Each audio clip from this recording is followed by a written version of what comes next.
summer. Well, House Majority Leader and Virginia Congressman Eric Cantor is joining me now, along with my co-host for the hour, PIMCO CEO Mohamed El-Erian, who, as I mentioned, was recently named the chairman of President Obama's Global Development Council. Mr. Leader, great to have you here joining the discussion. There's certainly a lot on the agenda, but let's take immigration first. Do you agree with the president that we could see some sort of overhaul bill passed or introduced by the end of the summer?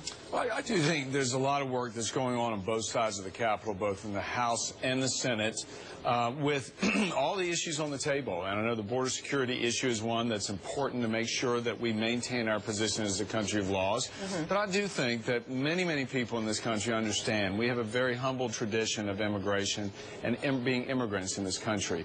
You know, my grandparents came. Well, I'm an immigrant. Right, and my grandparents. And so is Mohamed, actually. Sure, from Eastern Europe at the turn of the last century. And if it wasn't for the decision and their ability to come here, I wouldn't be sitting here either. So we have to balance that tradition with what the president was talking about, the border security and the enforcement of the existing laws. And I think there's just a lot of areas for us to agree, but thus far, neither side has yet sort of produced that. Well, it's been on board, you know, obviously on the issue of border security. What would you trade off with security for this path of citizenship for the 11 million undocumented workers? Well, there's a lot of issues involved in the 12 million people. There's a lot of discussion going on about worker permits, updating the antiquated worker permits in the ag industry, the high-tech industry, and others. Much of that has a lot of support. I think, though, that this is an issue where if we step back for a second, think about the kids who were brought here due to no fault of their own, unbeknownst to them in many instances, and they really know no other place than America's home. I really think that if we can't get our arms around the larger bill, which I think everybody hopes we can resolve the situation, but certainly we could all say that those kids here in America do deserve a path to citizenship and a future in this country. This is also, and Mohamed, I want you to weigh in on the business side of it, but this is also a part of an issue, a larger issue for the Republican Party, meaning defining the issues on immigration is all part of sort of this new idea or this new rebranding of the GOP that you've been spearheading, which is Americans want to know, what do Republicans really feel about immigration? What do they really feel about gay marriage? What do they really feel about these issues that are more perhaps Democratic issues than they have been Republican? Well, I think, Betty, the history of our party has been one of opportunity and growth. You know, I know, Mohamed, you're here talking a lot about creating the conditions for more growth and the things that need to take place in Washington.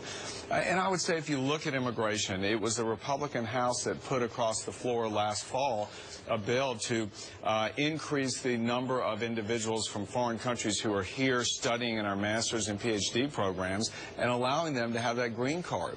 I mean, as we know right now, the situation is with the STEM graduates, it's so difficult for them to be able to stay here that oftentimes they leave and take their venture capital with them. Yeah. We don't want that. And it was the Republicans that brought that forward. Unfortunately, we didn't have much bipartisan support that back then. We hope that this year will be different because it is, for us, about opportunity. It is about creating the conditions for everybody, even those who are sitting in failing schools, those students. We want to help them get the tools so they can get up on this ladder of opportunity.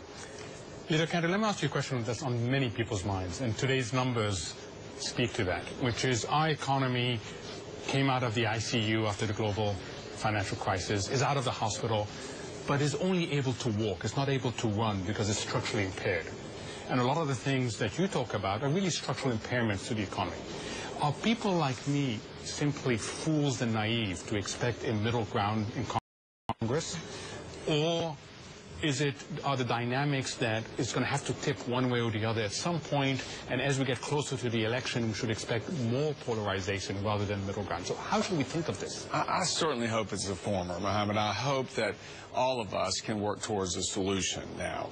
We've gotten the election behind us last November, obviously a very contentious election.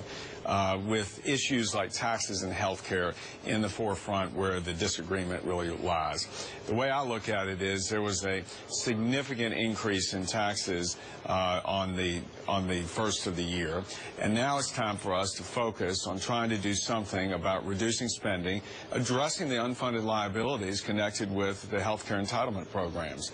I think most folks who are looking at this do identify those unfunded liabilities and the uncontrolled costs connected with our health care system, the disproportionate cause of the deficit and the mounting debt. We've got to address that problem.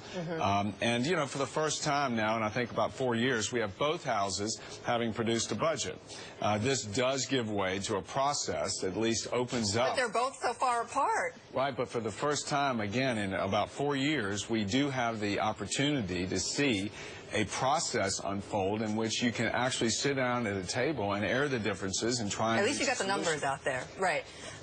Leader Cantor, let me just play for you a comment that Senator John McCain had made to, on our program, Political Capital, where he talked about a grand bargain. And he said, look, he is a Republican, would be open to more revenue. I just want to hear, I just want to play for you what he said in this interview. The question is will that translate into what I think we've got to do sooner or later, and that's a grand bargain. And I am more than willing to give the President of the United States the opportunity to sit down and work with us, and we may have to make some concessions on our side. So he's saying maybe the Republicans have to accept more revenue in order to get to the grand bargain. Do you agree with him? Well, what I saw January 1 around the fiscal cliff deal was an absence of any attention to the underlying problem, again, which are these mounting unfunded liabilities. And the position we take is you got to fix the problem. You can't keep digging the hole deeper. So join us in coming up with solutions to try and address that. And it was a real missed opportunity back in the beginning of the year. And I know that Speaker Boehner joins me in saying we should have had the ability to address some of those spending issues at the time that the President was so insistent. But you didn't. Right. So in my conversations with the White House, I have said to them, I said, look, you've gotten your revenue plug at this point. Let's focus on the problem at hand, and we can all work together. Leader, there's an old saying, don't make the best the enemy of the good. And there's a sense that there's no momentum in Washington, right? So, yes, we have a process, but what we really need is content, right? So is there any practical sense in making compromises early on to get some momentum and not let the best be the enemy of the good? I actually think it's a little better than even what you portray, because I'm a big believer in that. You can't let that perfect be the enemy of the good. You won't get anything done. And, you know, something happened in November which sort of dictated the fact that we were going to see revenue hikes. And as we know, that fiscal cliff deal ended up with $650 billion of new revenue over 10 years, right? That was certainly not perfect in the eyes of many of us, again, for the real problem that there was no movement towards addressing the real issues of the budget. I think all of us know that we want to see growth come back to this country.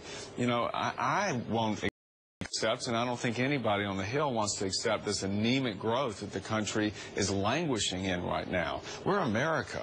You know, we ought to continue to rev up this engine, especially with all the other problems in the other regions of the world that you've been talking about this morning. Right. We have an unbelievable opportunity, and I do think that that's infecting the mindset in Washington to try and get something done. But would you, and I have to go back on that, but would you, though, I know what you're saying, and Leader Cantor, you've said this to me many times, which is no more revenue. You're done with that. But I just got to bring that up one more time, because it sounds as if, you know, some of the Republicans within your party are saying maybe we do have to concede to that. Maybe we do have to do that in order to get this issue resolved and done with it. Well, my point is we've already done that. And that's the point, and that's the point of my discussions. But I think they know that as well. Right. That's my point of the discussions at the White House, is to tell them, look, you've already done that. And you've already moved now towards taking capital out of the private sector and trying to address the deficit in Washington in that way, where you've not addressed the unfunded liabilities and the continuing mounting of the debt. Yeah. With the goal for all of us is to return to a growth-oriented economy and put people back to work and get investment capital flowing so we can see the growth that we'd like to in this country. Well, talking about jobs and getting people back to work. I know that you've been a big proponent, obviously, and creator of the Skills Act, which is essentially trying to consolidate, right, all the work training programs around the country. And it did pass in the House, and it's on its way to the Senate.